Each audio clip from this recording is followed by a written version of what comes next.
है parallel plate capacitance, जिसमें plates के बीच में कोई भी मीडियम नहीं होता है। और दूसरा हमने किया था कंडक्टिंग स्लैब वाला, और तीसरा हमने किया था डाइलेक्ट्रिक स्लैब का। ये 3 मीडियम के हमने किए थे। सिलेबस में जब मैंने देखा तो उसमें कंडक्टिंग स्लैब वाला पार्ट नहीं है, सिर्फ पैरेलल प्लेट वाला है और डाइलेक्ट्रिक स्लैब वाला, यानी विद डाइलेक्ट्रिक स्लैब और विदाउट डाइलेक्ट्रिक स्लैब, ये 2 ही पार्ट सिलेबस में है। कंडक्टिंग वाला नहीं है सिलेबस के अंदर।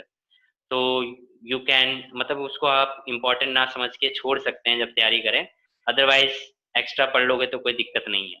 ठीक है, तो वो हमने किया था। एंड चैप्टर 2 चैप्टर 1 आपके क्लियर है। अभी कुछ बच्चे नए ज्वाइन हुए हैं, पायल एंड निशु निशु और भी हुए हैं कौन। ध्यान रखना संडे को टेस्ट है, सेम टाइम सबके लिए, तो प्रिपेयर कर लेंगे अपने आप को। ठीक सर है, किस टाइम? वो टाइम डिसाइड करते हैं हम लोग कब, वो इसी संडे मैंने ग्रुप में भी मैसेज डाला था, वो उसी टाइम पे टेस्ट होगा। 1 घंटे में आपको आंसर शीट अपलोड करके डालनी होगी। 1 घंटे का टेस्ट है, 1 घंटे में आप आंसर शीट लिखेंगे और फोटो भेजेंगे। ठीक है, और सर कौन सा अभी आप टॉपिक कह रहे थे जो बोर्ड से हट गया है? वो कैपेसिटर कंडक्टिंग स्लैब वाला। कैपेसिटर के 3 केस कराया ना, एक मैंने पैरेलल प्लेट वाला करवाया है जिसके अंदर कोई मीडियम नहीं है, एक डाइलेक्ट्रिक स्लैब वाला करवाया और एक कंडक्टिंग स्लैब वाला कराया। 3 केस कराया है ना। तो जो कंडक्टिंग स्लैब वाला है जिसके अंदर इलेक्ट्रिक फील्ड इंटेंसिटी 0 हो गई थी, अंदर हमने 0 मान लिया था, वो वाला यस केस सर। वो नहीं है सिलेबस में। मैंने देखा था, आज ही देखा मैंने।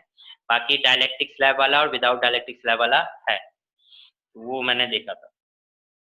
तो वो चीज आप ध्यान रख लेंगे, देख लेंगे। ठीक है, अदरवाइज एक्स्ट्रा पढ़ने में कोई दिक्कत नहीं है, कॉन्सेप्ट ही बनते हैं आप लोगों के, तो एक्स्ट्रा पढ़ लो, कोई दिक्कत नहीं है। और आज हम करेंगे न्यूमेरिकल कॉन्सेप्ट, मतलब हमने जितना भी अभी तक पढ़ा चैप्टर 2 में उसके बेस पे आज हम न्यूमेरिकल करेंगे। तो आप लोग सभी अपनी कॉपी और पेन हाथ में रख लीजिए, क्वेश्चन दूंगा आपको सॉल्व करना होगा, या आइडिया हिंट जो भी आप दे सकते हैं दीजिएगा। एंड कोशिश करिए बोल के बताइए, क्योंकि आप चैट करते हैं मेरा ध्यान नहीं रहता है वो लैपटॉप की तरफ, तो कई बार मिस कर देता हूँ मैं। तो बोल के आप तुरंत बताएं कि क्या आंसर है।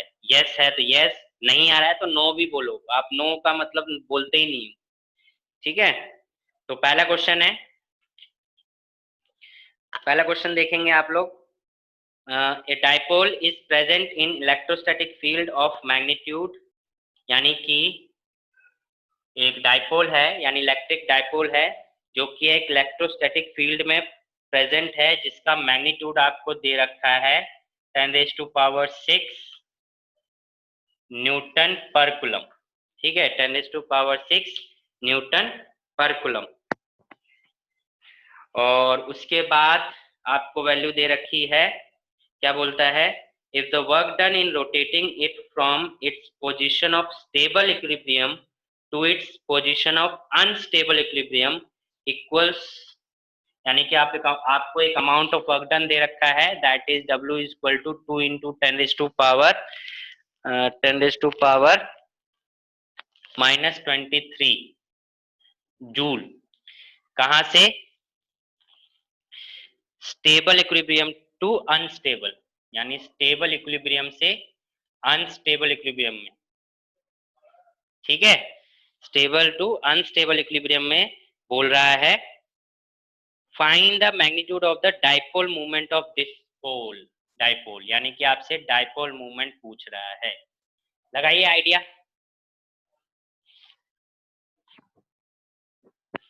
कोई हिंट भी बता सके तो बता दे, उसके बेस पे भी हम कर लेंगे। आपको इलेक्ट्रिक फील्ड इंटेंसिटी दे रखा है, अमाउंट ऑफ वर्क डन दे रखा है फ्रॉम स्टेबल टू अनस्टेबल में ले जाने के लिए, और डाइपोल मूवमेंट आपसे पूछ रहा है।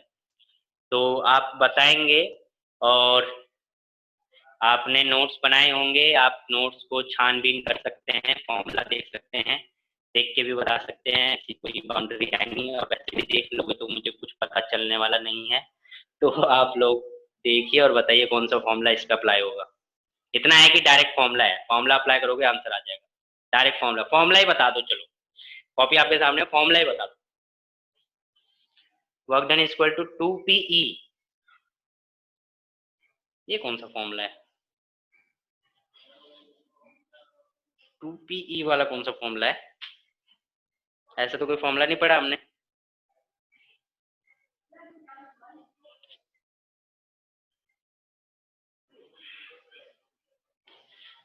एनीवन? नहीं मिला? चलिए मैं ही बता देता हूँ। आपने वक्त एक फॉर्मूला निकाला था, potential energy due to electric dipole. Formula निकाला था potential energy due to electric dipole, ये निकाला था आपने। तो उसका फॉर्मूला आपने पढ़ा था U is equal to minus PE cos theta 2 minus cos theta 1, यही करा था ना आपने? Cos theta 2 minus cos theta 1, यही करा था। माइनस अंदर ले जाओ तो आपका फॉर्मूला ये बन जाएगा, cos theta 1 minus cos theta 2। और पोटेंशियल को आप क्या कहते हो? Work done. तो वर्क डन आपको गिवन है, इलेक्ट्रिक फील्ड इंटेंसिटी आपको गिवन है, P आपको निकालना है। क्या कह रहा है? स्टेबल से अनस्टेबल। स्टेबल मतलब 0 डिग्री, अनस्टेबल मतलब 180 डिग्री। ठीक है, स्टेबल से अनस्टेबल मतलब 0 डिग्री 180 डिग्री। ये किसमें पढ़े थे? ये पढ़े थे चैप्टर 1 में। तो आपका ये थीटा 1 क्या आ गया? थीटा 1 आ गया आपका 0 डिग्री, और थीटा 2 इज इक्वल टू क्या आ गया? 180 डिग्री। सॉल्व करेंगे, आंसर आ जाएगा। किसी को कोई डाउट? समझ में आ गया? एक बार यस यस कर देंगे, नेक्स्ट क्वेश्चन की तरफ बढ़ेंगे।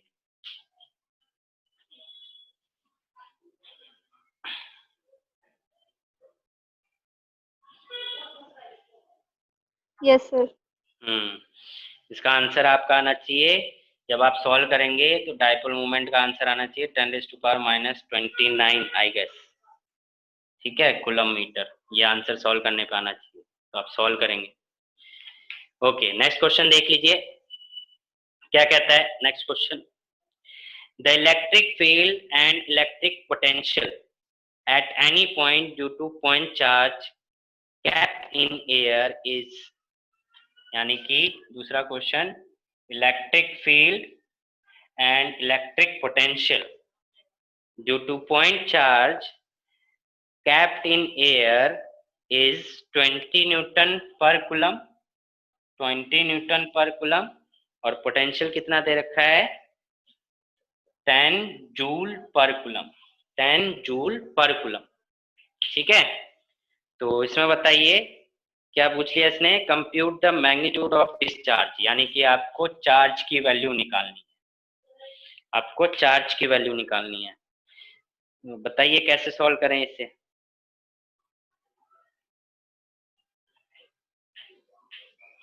चार्ज की वैल्यू निकालनी है।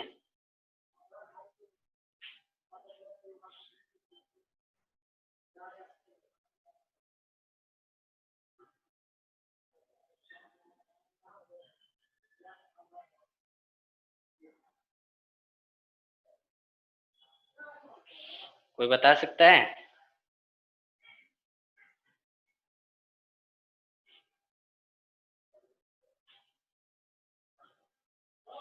चलिए देखिए कैसे करेंगे।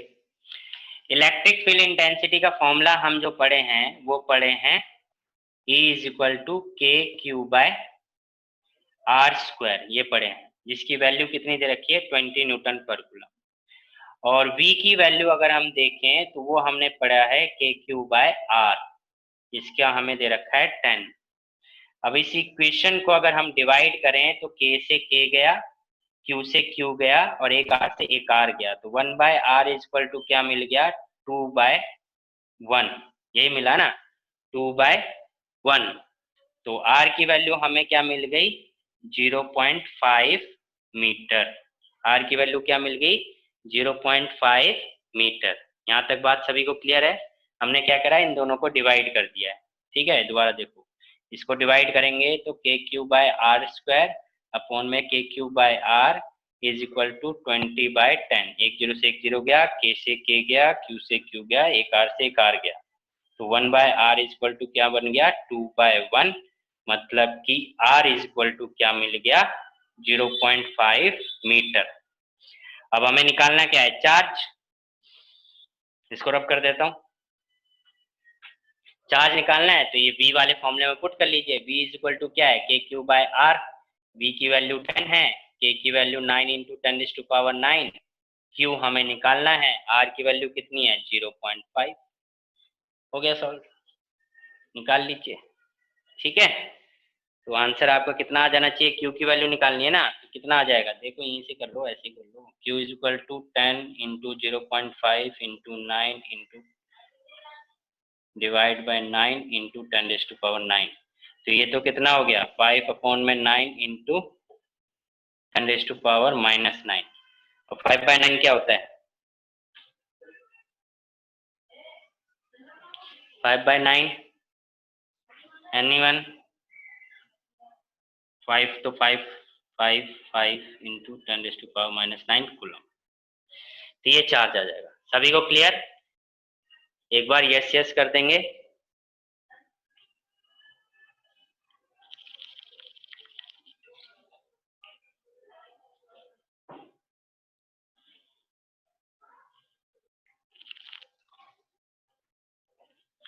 क्लियर है सभी को?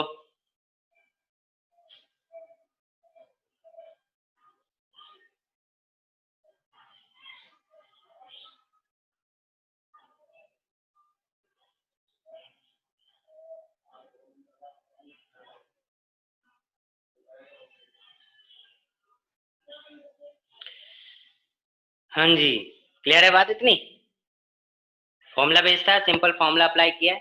देखिए न्यूमेरिकल यही है, एग्जाम बोर्ड एग्जाम में न्यूमेरिकल मतलब बहुत ऐसे आते हैं कि आप फॉर्मूला लगाओ न्यूमेरिकल हो जाएगा, बट एग्जाम में न्यूमेरिकल बहुत कम देखने को मिलेंगे, आपको कॉन्सेप्चुअल ज्यादा क्वेश्चन मिलने वाले हैं।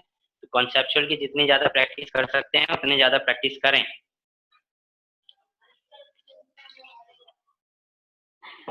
ठीक है, नेक्स्ट क्वेश्चन देखिए। नेक्स्ट क्वेश्चन कह रहा है what is the potential at centre of the square of each side 1 metre. यानी कि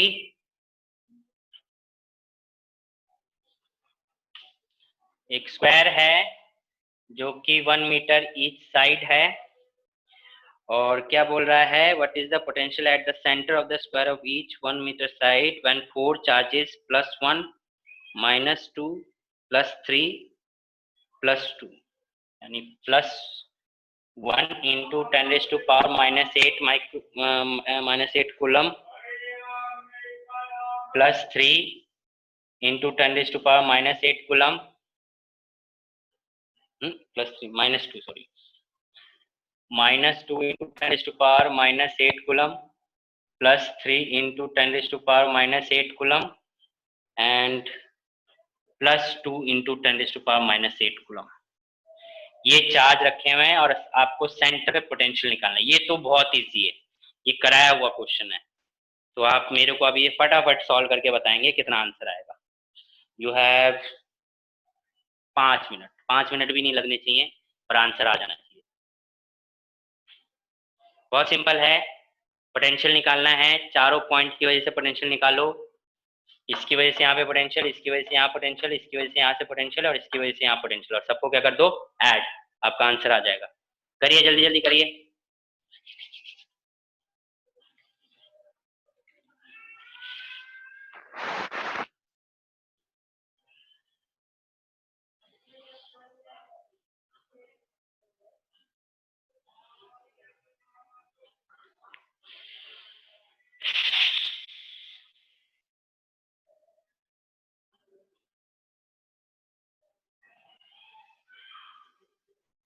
सर पोटेंशियल निकालना है। हाँ पोटेंशियल निकालना है।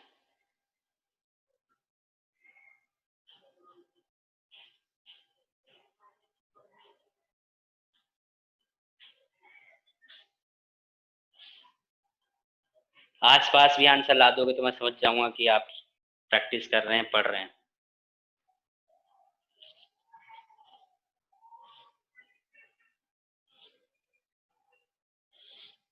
पोटेंशियल का फॉर्मूला आप सभी को पता है, अभी मैंने बताया KQ/R, इजी है।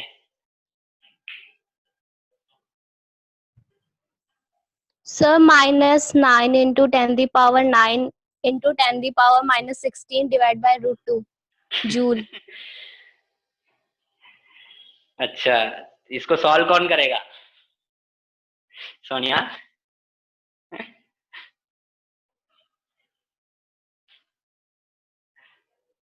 सर इसे सॉल्व भी करना है? और क्या, सॉल्व नहीं करोगे तो सॉल्व कैसे करेंगे, आंसर नहीं आएगा बिना सॉल्व किए। आंसर तो मेरे पास इसका आंसर तो एग्जैक्ट आंसर लिखा हुआ है इसका, तो आई गेस एग्जैक्ट आंसर ही आ रहा होगा। चलिए देखिए, 2 आप लोग मिनट सही सर। आप लोग सही जा रहे हैं कि नहीं वो देख लीजिए। देखो मैंने बोला कि हर पॉइंट की वजह से आपको क्या निकालना है, पोटेंशियल निकालना है। मतलब ये ए बी सी डी और ओ, तो यानी कि आपको एओ का निकालना है, ओबी का निकालना है, ओसी का निकालना है, ओडी का निकालना है, सम कर देना है। तो अब अगर आप सेंटर ओ पे निकालने हैं तो O A plus O B plus O C plus O D, यही करना है। ओ ए का मतलब क्या है, फॉर्मूला के क्यू वन बाय ओ ए। अब देखो, आप देखोगे ये डिस्टेंस ये डिस्टेंस ये डिस्टेंस और ये डिस्टेंस सारे सेम होंगे, यू नो सबका जो वैल्यू है वो सेम होगा, क्योंकि स्क्वायर है और स्क्वायर के जो डायगोनल होते हैं वो बाइसेक्ट करते हैं और इक्वली करते हैं। तो यानी कि आपको जो O A O B O C and O D ये इक्वल है, तो आप कॉमन ले सकते हो इस चीज को। कैलकुलेशन को इजी बनाना सीखो, ठीक है। तो आपने ओ ए लिख लिया, के क्यू टू अपॉन में ओ बी लिख लिया, के क्यू थ्री अपॉन में ओ सी लिख लिया और के क्यू फोर अपॉन में ओ डी लिख लिया। अब इसमें कॉमन क्या लिया जा सकता है, के कॉमन लिया जा सकता है और ओ A O B O C O D भी क्या है, कॉमन ले सकते हो। तो मैंने ओ ए लिख लिया, अंदर क्या बच गया, Q one plus Q two plus Q three plus Q four, ठीक है। एग्जाम में ऐसे ही करना है, बोर्ड के एग्जाम में आप फॉर्मूला सॉल्व कर लो, वैल्यू तो बाद में पुट कर लेना, आसानी से हो जाएगा। के की वैल्यू आपको पता है क्या होती है, 9 इंटू 10⁻⁻⁹ और ओ ए की वैल्यू निकालोगे तो देखो ये 1 है ये 1 है, पाइथागोरस लगाओगे तो ये पूरा क्या आएगा, √2, ठीक है। ये पूरा क्या आएगा, √2, यहाँ से लेकर डायगोनल का डिस्टेंस √2 आएगा यूजिंग पाइथागोरस। अब √2 का भी हाफ करोगे तो कितना आएगा, तो इसको आप लिख सकते हो 1/√2, लिख सकते हो ना, ये आ गया 1/√2। Q1 की वैल्यू पुट करते हैं, Q1 क्या है, -1 इंटू 10⁻⁻8 प्लस, उसके बाद क्या लिख सकते हो, अच्छा माइनस क्या था, माइनस, एक minute, I have make a mistake, यहाँ -1 की जगह +1 है, ठीक है, जस्ट इतना ही है, +1 -1 -2 +3 +2, ठीक है।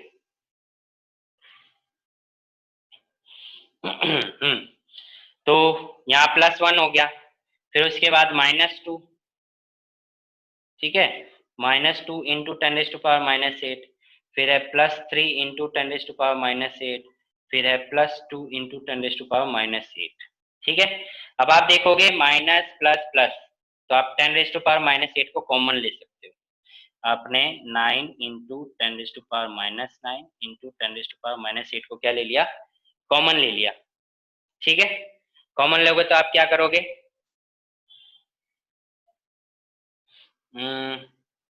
कॉमन लेके अंदर क्या लिखेंगे, 1 -2 +3 +2, ठीक है, -2 से -2 गया और 1 3 +2 हो गया, 4 हो गया ना। 9 इंटू 4 इंटू ये कितना हो गया, 10⁻⁻9 और -8 -17 और √2 भी ऊपर जाएगा, ये हो गया। तो 9 4 जा 36 और 36 को √2 से मल्टीप्लाई करोगे कितना, 1.41 और 10⁻⁻17। आई गेस यहाँ पे आंसर गलत है, ठीक है, इधर आंसर गलत है, तो आपको ये सॉल्व करके आंसर निकालना होगा। तो आपका आंसर, मतलब ये तरीका था करने का, किसी को नहीं समझ में आया हो तरीका, आया सभी को समझ में,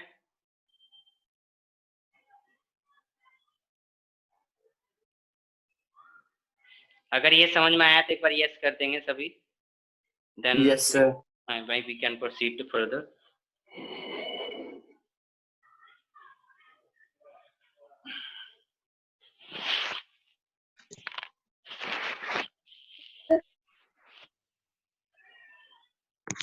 सर यस बोलो बोलो। सर उसमें आपने के की वैल्यू 10 के पावर -9 -9 होगी कि प्लस 9 × 10⁻⁹ होती है, 9, हाँ +9, सॉरी सही बात है, +9, ठीक है ठीक है ठीक है, +9 ठीक है, तो ये 10 हो जाएगा, हाँ ठीक है, ये भी हो जाएगा, ठीक है, यहाँ पे हमने गलती कर दी, -9 ले ली, +9 होती है, तो ये हो जाएगा 9.36, 360, 360 इंटू √2, अब √2 कितना होता है, √2 होता है 1.41, √2 होता है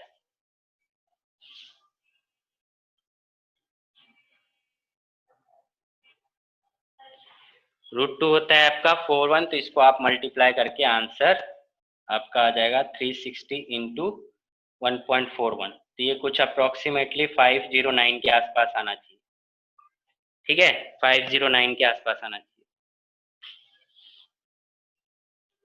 सर फाइनल आंसर क्या है, ओके 509 आना चाहिए, 509 वोल्ट।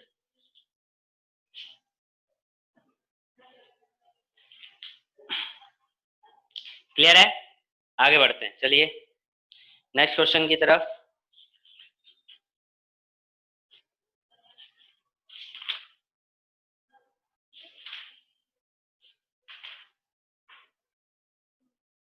ओके, नेक्स्ट क्वेश्चन है कैपेसिटेंस से, कह रहा है net capacitance of 3 identical capacitors, net capacitance of 3 identical capacitors in series is 1 microfarad, ठीक है, क्या कह रहा है कि जो नेट कैपेसिटेंस है 3 आइडेंटिकल कैपेसिटर का नेट क्या है 1 microfarad, 1 microfarad. What will be their net capacitance if connected in parallel, तो उनका नेट कैपेसिटेंस क्या होगा अगर वो सीरीज की बजाय पैरेलल में कैपेसिटेंस पैरेलल में कनेक्ट करो, यानी कि सीपी क्या होगा। चलिए ट्राई करिए, 2 मिनट में हो जाना चाहिए। सर क्वेश्चन रिपीट कर दो। There are 3 identical capacitors which are connected in series and their net capacitance is given as 1 microfarad. Now he is asking what will be the net capacitance if these 3 identical capacitors are connected in parallel, यानी कि 3 identical capacitor को हमने series में connected है तो उनका 1 microfarad है। अगर इन्हीं 3 आइडेंटिकल कैपेसिटर को अगर हम पैरेलल में कनेक्ट करेंगे तो उनका नेट कैपेसिटेंस क्या होगा ये बताना है।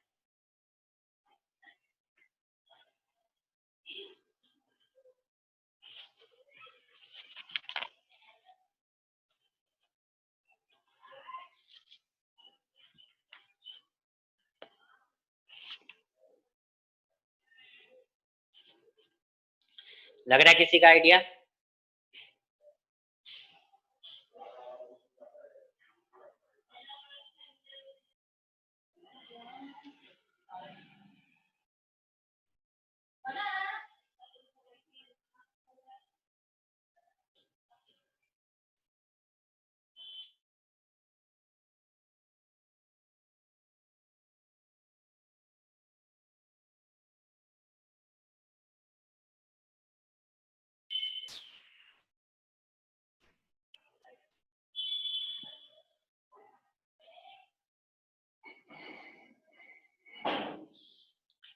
नहीं आया किसी का आंसर? चलिए देखिए जरा क्या कह रहा है। 3 आइडेंटिकल कैपेसिटर है, 3 आइडेंटिकल मतलब तीनों की वैल्यू सेम है, तो C1 भी C है, C2 भी C है और C3 भी C है ना, यही मतलब हुआ ना।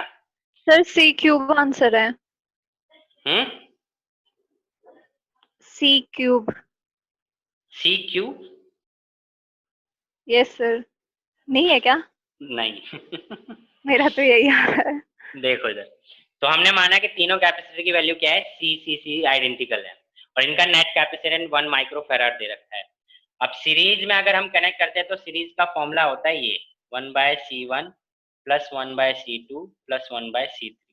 तो अगर आप इसको लिखोगे तो वो 1 माइक्रोफेराड है। 1 माइक्रोफेराड यानी ये हो गया is equal to 1/C plus 1/C plus 1/C, है ना। तो इसको आप क्या लिखोगे 3/C, 1/1 माइक्रोफेराड, क्रॉस मल्टीप्लाई करोगे तो क्या आएगा, C की वैल्यू आ गई 3 माइक्रोफेराड। क्लियर है बात। यानी C की वैल्यू कितनी आ गई 3 माइक्रोफेराड, यानी कि ये भी 3 माइक्रोफेराड का है, ये भी 3 माइक्रोफेराड का है, ये भी 3 माइक्रोफेराड का है। अब आपसे क्या बोल रहा है कि पैरेलल में कितना होगा, तो पैरेलल का फॉर्मूला क्या होता है, अगर पैरेलल का फॉर्मूला देखोगे तो पैरेलल का फॉर्मूला होता है C1 plus C2 plus C3, यानी सिंपल ऐड कर देते हैं।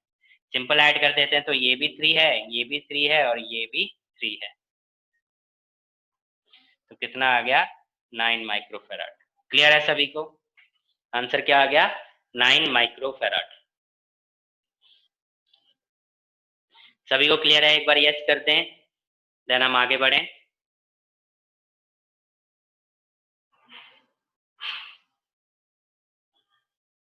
Yes okay.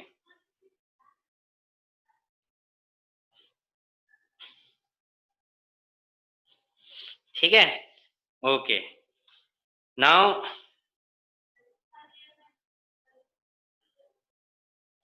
इसका आगे क्या पूछ रहा है, find the ratio of energy stored in two configuration if they are both connected to the same source. ठीक है, ये पूछ रहा है कि अगर इनके एनर्जी का रेशियो क्या होगा, यानी कि सीरीज में अगर आप एनर्जी निकालो और पैरेलल में एनर्जी निकालो तो इनके एनर्जी का क्या रेशियो होगा वो आपको निकालना है अगर ये सेम सोर्स से कनेक्टेड है। सीरीज में सिंपली ऐड होता है ना। कौन कह रहा है ओके। तो मैं आपने कैपेसिटर वाली क्लास नहीं ली थी, कैपेसिटर की क्लास में हमने पढ़ा था, ये निकाला था, इसमें उल्टा हो जाता है। रजिस्टर जो वाला केस है ना, रजिस्टर में सीरीज में सिंपल आप ऐड कर देते हो रजिस्टर को, यहाँ पे उल्टा हो जाता है। पैरेलल में आप क्या करते हो, ऐसे करते हो। यहाँ पे कैपेसिटेंस के केस में उल्टा है सौम्या। क्या अगर कैपेसिटर में सीरीज में कनेक्ट करना है तो आपको ये फॉर्मूला लेना है, और अगर सीरीज पैरेलल में कनेक्ट करना है तो ये फॉर्मूला लेना है। उल्टा हो गया है, रजिस्टर के उल्टा हो गया है। अभी एनर्जीज का रेशियो बताइए क्या आएगा अगर वो सेम सोर्स से कनेक्टेड है। सेम सोर्स मतलब सेम बैटरी से कनेक्टेड है।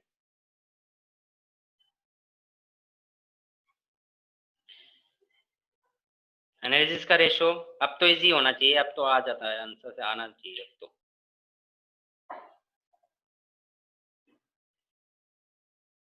अच्छा, मैं 11th की क्लास भी स्टार्ट करने वाला हूँ, तो आप लोग अपने फ्रेंड्स की कोई अगर लेना चाहे तो आप उनको बता देंगे, लाइव ही चलेगी। तो मतलब कोई आपका फ्रेंड या फिर कोई भाई बहन 11th की लेना चाहे तो मुझे बता देना।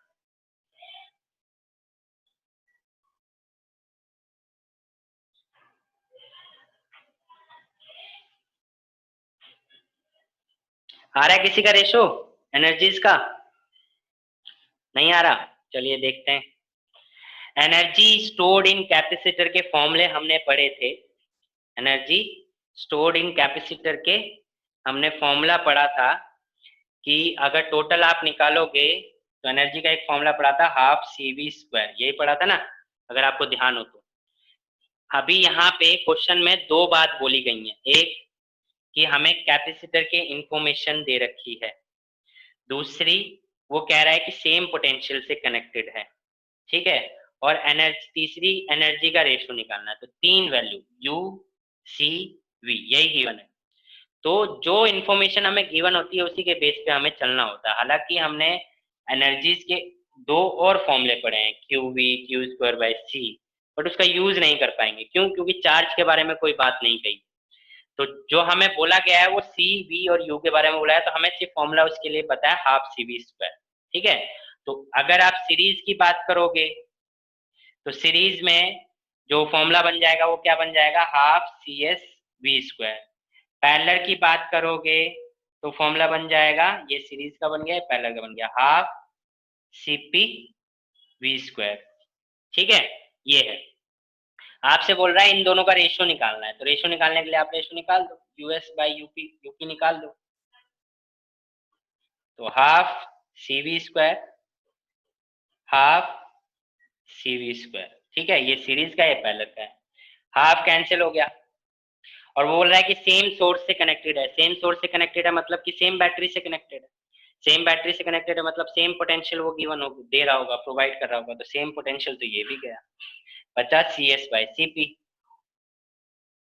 CS की वैल्यू आपको गिवन थी क्वेश्चन में ही, जो कि 1 माइक्रोफैराड गिवन है आपको, तो ये तो हो गया 1 माइक्रोफैराड।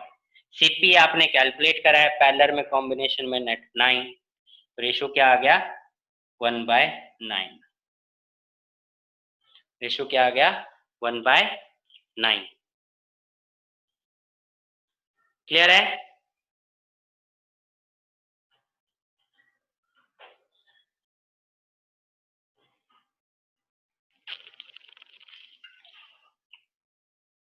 किसी को डाउट?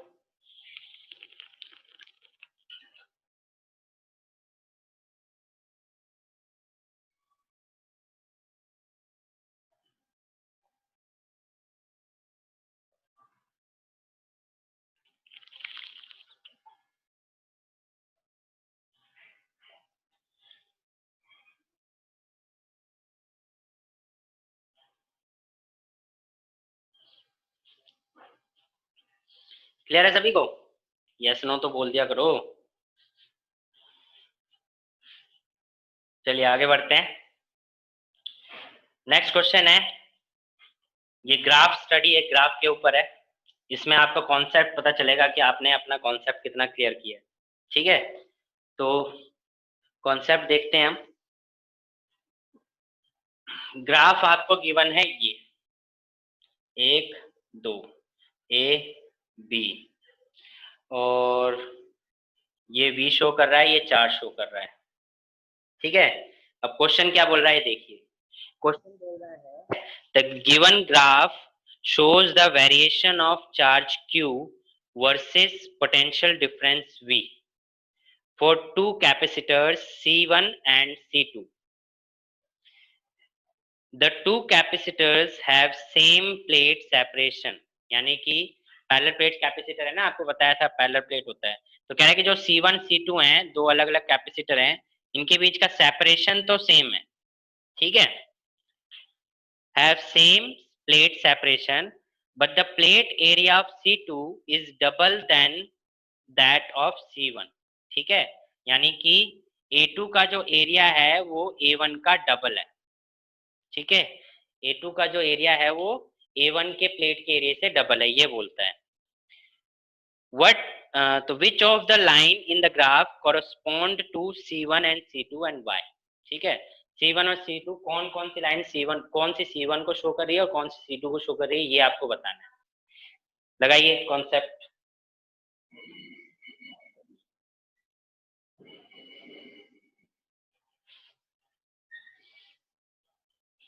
आपके सामने ग्राफ है,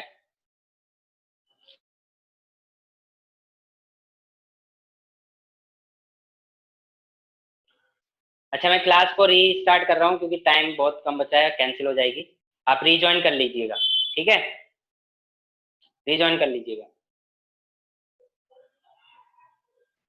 देखते हैं जरा आंसर। C1 C2 में देखेंगे तो उसने बोला कि सेपरेशन सेम है। पहले कैपेसिटर का फॉर्मूला क्या कहता है? कैपेसिटर का फॉर्मूला कहता है A epsilon naught by D, ठीक है, A epsilon naught by D।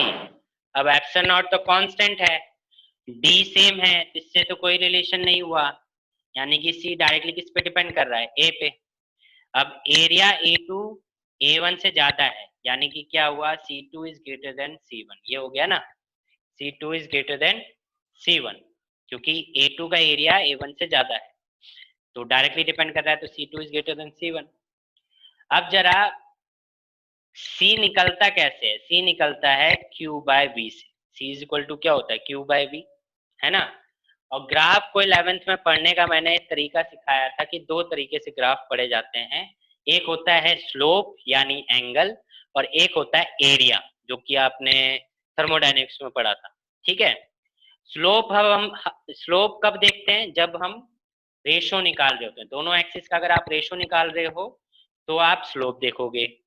और अगर आप दोनों एक्सिस का प्रोडक्ट निकाल लो यानी मल्टीप्लाई करके निकाल रहे हो तो आप एरिया निकालते हो। यहाँ पे सी कैसे आ रहा है, Q by V, Q by E यानी कि डिवाइड करके, यानी कि रेशो करके। रेशो करके मतलब कि दोनों एक्सिस का रेशो निकाल रहे हो, इसका मतलब क्या देखोगे, स्लोप देखोगे। तो मतलब जिसका स्लोप ज्यादा वो वैल्यू ज्यादा, जिसका स्लोप कम वो वैल्यू कम, यानी कि ए जो हो गया वो बी से ज्यादा हो गया क्योंकि ए का स्लोप बी से ज्यादा है ना, ए का स्लोप बी से ज्यादा है तो ए की वैल्यू बी से ज्यादा होगी। अब C2 C1 से बड़ा है तो इसका मतलब क्या हुआ, ये C2 होगा और ये C1 होगा। तो यानी कि ए की वैल्यू C2 हो गई और बी की वैल्यू C1 हो गई। क्लियर है सभी को, किसी को कोई डाउट?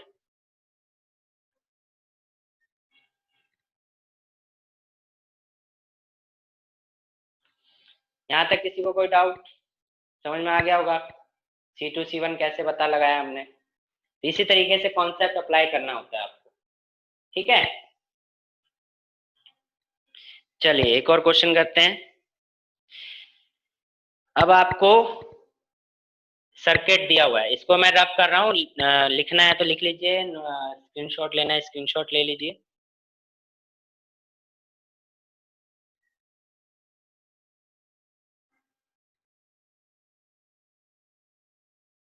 चलिए नेक्स्ट क्वेश्चन की तरफ बढ़ते हैं।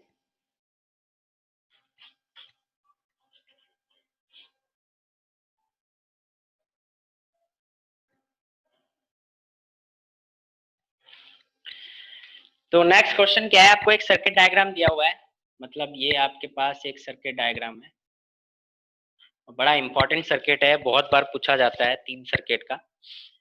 C1 कैपेसिटर का सर्किट है, C1 C2 C3। देखिए 10th में आपने इस तरीके के सर्किट सॉल्व करना सीखे हैं, वही चीज है, बस रेजिस्टेंस की जगह कैपेसिटर आ गए हैं। Calculate the equivalent capacitance between P and Q in network shown below, ठीक है। तो जो नीचे नेटवर्क दे रखा है उसके लिए कैपेसिटेंस निकालना है, और वैल्यू तो इसमें नहीं दी हुई है, मैं आपको सिंपल देने के लिए C1 C2 और जो C3 है वो तीनों 1 माइक्रो फेराड है, 1 क्या 2 ले लीजिए, 2 माइक्रो फेराड है। अब आंसर बताइए क्या आएगा। तो ऐसे टाइप के क्वेश्चन को सॉल्व करने का तरीका ये होता है कि इसको सिंप्लीफाई किया जाए एंड देन सॉल्व करें। मैंने बोला है हमेशा ऐसे सर्किट का गिवन सर्किट अलग होगा, उसको सिंप्लीफाई सर्किट में कन्वर्ट करें और उसके बाद आगे सॉल्व करें। तो इसको जरा एक बार सिंप्लीफाई करिए, 2 मिनट आपको मैं देता हूँ।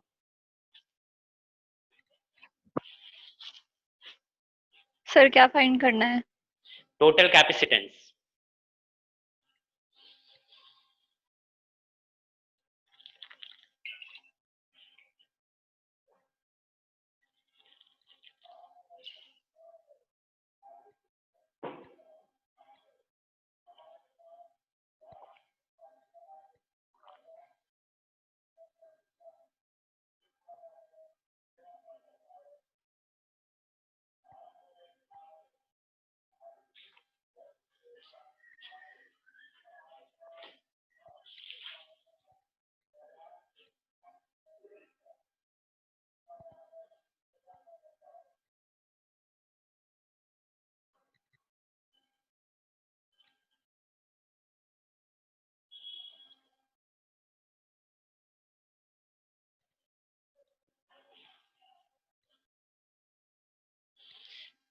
चलिए देखिए, ये ध्यान रखिए, इस टाइप का सर्किट आपको जब भी दिखेगा मतलब 3 है और उनके 2 के बीच में वायर कनेक्टेड है, ठीक है। जब भी 2 के बीच में वायर कनेक्टेड होता है इसका मतलब वो पैरेलल कनेक्शन है, ठीक है। ये ध्यान रखना, सीधा इस पर ध्यान रखना है, ऐसे सर्किट का याद कर लो, 2 के बीच में ऐसे वायर कनेक्टेड कर रखी हैं तो मतलब पैरेलल कनेक्शन है। इसका सिंप्लीफाई सर्किट जो बनता है ये चीज याद कर लीजिए, 1 2 3, तीनों का पैरेलल कनेक्शन ये बनता है P and Q, C1 C2 C3। तो ये तीनों पैरेलल में आ गए और पैरेलल का कनेक्शन निकालने के लिए आप क्या करते हैं, C1 C2 C3।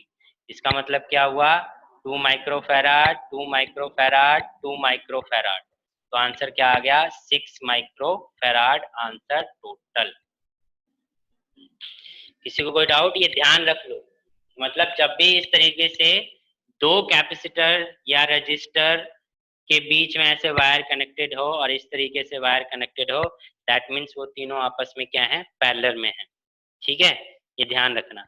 इसमें आगे पीछे अलग से कैपेसिटर ऐड कर सकता है, पर अगर ये पूरा आप सर्किट देखोगे, जस्ट आपके माइंड में सीधा ध्यान आ जाना चाहिए कि ये parallel connection.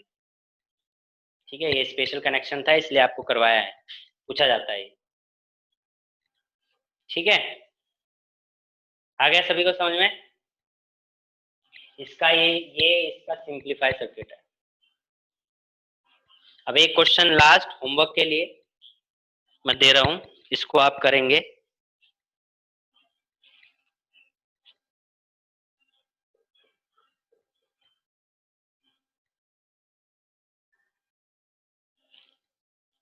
To 3 5 10 2 microfarad, 3 microfarad, 5 microfarad and 10 microfarad.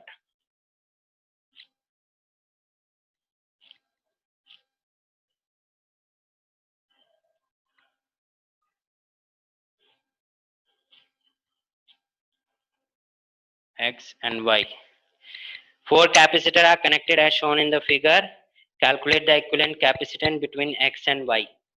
Total net capacitance निकालना है। C net total capacitance आपको कैलकुलेट करना है। ये समझ में आया? तो आई होप आपके आज के न्यूमेरिकल समझ में आए होंगे। इसी तरीके के न्यूमेरिकल इस चैप्टर से बनते हैं।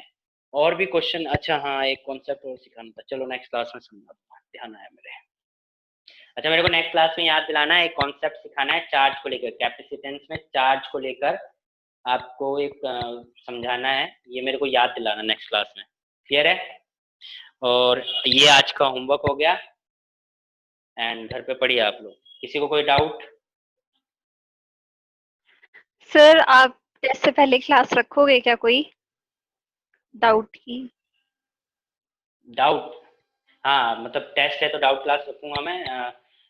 थर्सडे या फ्राइडे डाउट क्लास रख दूंगा मैं क्लास से पहले, डाउट अगर आपके होंगे तो। संडे टेस्ट हैं, आप लोग ध्यान रखेंगे, कोई ये नहीं कि टेस्ट नहीं दे रहा, तबीयत खराब है।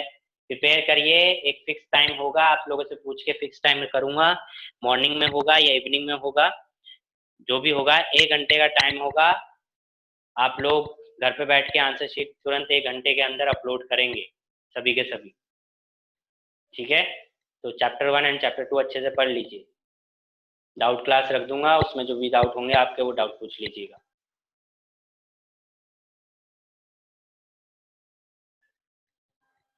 किसी को कोई डाउट नहीं? सब क्लियर है तो एक बार सब यस यस करके लिख दें, फिर आगे हम बात करते हैं। सर इस लास्ट वाले क्वेश्चन का क्या आंसर है?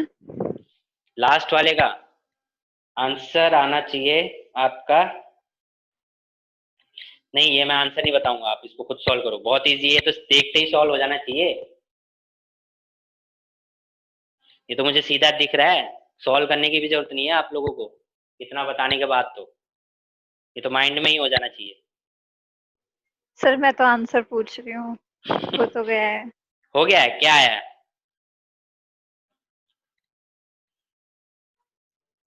20, गलत। 0.5, गलत।